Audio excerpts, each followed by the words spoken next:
10th புக்கில் இருக்கக்கூடிய முதல் ஸ்டோரி லியம் ஓ ஃப்ளாஹெட்டி அவருடைய ஹிஸ் ஃபர்ஸ்ட் ஃப்ளைட் அப்படிங்கிற pros.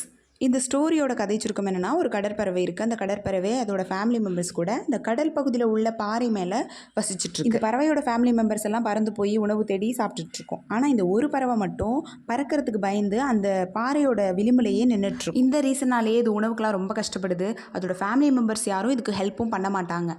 End of the story இந்த பறவையும் பறக்க கற்றுக்கும். இதுதான் ஸ்டோரியே. ஸோ இந்த கதை மூலமாக கதையோட ஆத்தர் செல்ஃப் கான்ஃபிடென்ஸ் அப்புறம் கரேஜ் இதை பற்றி டிஸ்கிரைப் பண்ணியிருக்காரு. கதையோட ஸ்டார்டிங்கில் இந்த கடற்பறவைக்கு ஒரு அம்மா, அப்பா, 2 பிரதர்ஸ், ஒரு சிஸ்டர், மொத்தம் 6 பறவைகள் அந்த பாறையோட லெட்ஜில் இருக்குது. நம்ம கதாநாயகன் பறவைக்கு அதோட விங்ஸ் மேலே நம்பிக்கையே கிடையாது. அதோட விங்ஸை வச்சு பறக்க முடியாது அப்படிங்கிற அவநம்பிக்கையோட தான் அது வாழ்ந்துட்டுருக்கு. அட் த சேம் டைம்ஸ் இந்த பறவையோட சிப்ளிங்ஸ் இதை விட சின்னதான ரெக்கைகள் தான் வச்சுருக்கோம். ஆனால் அதை வச்சுட்டே அதுங்க வானத்தில் வட்டமிட்டு பயம் இல்லாமல் பறந்து திரிஞ்சிட்டு இருக்கும். இந்த ஃபேமிலியில் உள்ள பறவைகள் எல்லாம் உணவு தேடுறதுக்காக பறந்து போக ஆரம்பிக்குது.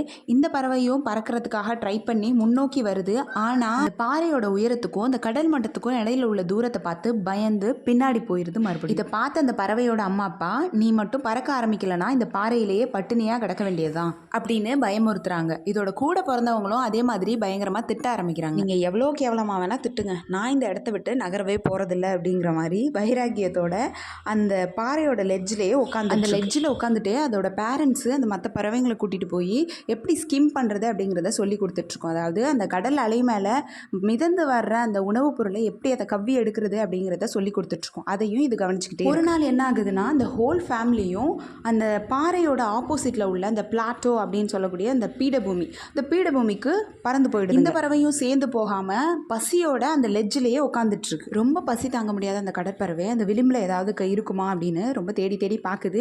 ஆனால் எதுவுமே அதுக்கு கிடைக்கல. என்னடா பண்ணுறது, ரொம்ப பசிக்குதே அப்படிங்கிற அந்த கடற்பறவை என்ன பண்ணுதுன்னா, அவங்க அம்மாவை கூப்பிட்டு, தயவு செஞ்சு எனக்கு ஏதாவது சாப்பிட கொடுங்கம்மா, எனக்கு ரொம்ப பசிக்குது அப்படின்னு ரொம்ப கெஞ்ச ஆரம்பிக்குது. இந்த தாய் பறவையும் அந்த ஒரு மீனை பிடிச்சிட்டு வந்து இந்த பாறைக்கு பக்கத்தில் கொண்டு வருது. ஆனால் அந்த கடற்பறவை கிட்ட அதை கொடுக்காம அந்த பாறையை கிராஸ் பண்ணி அப்படியே அந்த மீனை கொண்டு போகும். எப்படியாவது மீனை பிடிச்சி சாப்பிடணும் அப்படின்னு ஓடி வந்த அந்த பறவை லெட்ஜில் இருந்து தடுமாறி கீழே விழ ஆரம்பிக்குது. விழுந்த வேகத்தில் அதோட விங்ஸை விரிச்சு பறக்க ட்ரை பண்ணி ஃபைனலாக பறக்கவும் ஆரம்பிச்சிருது. இதை பார்த்த இதோட சிப்ளிங்ஸும் இதோட சேர்ந்து பயங்கரமாக கூச்சல் போட்டுக்கிட்டு தண்ணியில் டைவிங் பண்ணி உயரமாக பறக்க ஆரம்பிக்கும். இந்த ஸ்டோரி மூலமாக தன்னம்பிக்கையும் தைரியமும் வாழ்க்கையை வாழ்றதுக்கு எவ்வளோ இம்பார்ட்டன்ட் அப்படிங்கிற விஷயத்த சூப்பராக விவரிச்சு கதையை நம்ம ஃபர்ஸ்ட் ஆஃப் ஆல் புரிஞ்சுக்கிட்டோன்னா அந்த கதையிலேருந்து என்ன கொஸ்டின் கேட்டாலுமே நம்மளால் ஆன்சர் பண்ண முடியும். இன்னொரு விஷயம், இந்த கதையை இப்படி ஆடியோவாக கேட்டுட்டு அதை இங்கிலீஷில் உங்களுக்கு ஓனாக மேக் பண்ண எழுத தெரியும் அப்படின்னா நீங்கள் ஒரு 5 மார்க் கொஸ்டின் கேட்குறாங்கன்னா இதில் 2 மார்க் கண்டிப்பாக. இதை விட நம்ம அதிக மார்க் எடுக்கணும் அப்படின்னா இந்த புக்ஸில் உள்ள அந்த ஸ்டோரியை படித்து பார்த்தீங்கன்னா தெரியும். சில வேர்ட்ஸ் ஹைலைட் பண்ணி, அது என்ன மாதிரி வேர்ட்ஸ் அப்படின்னா,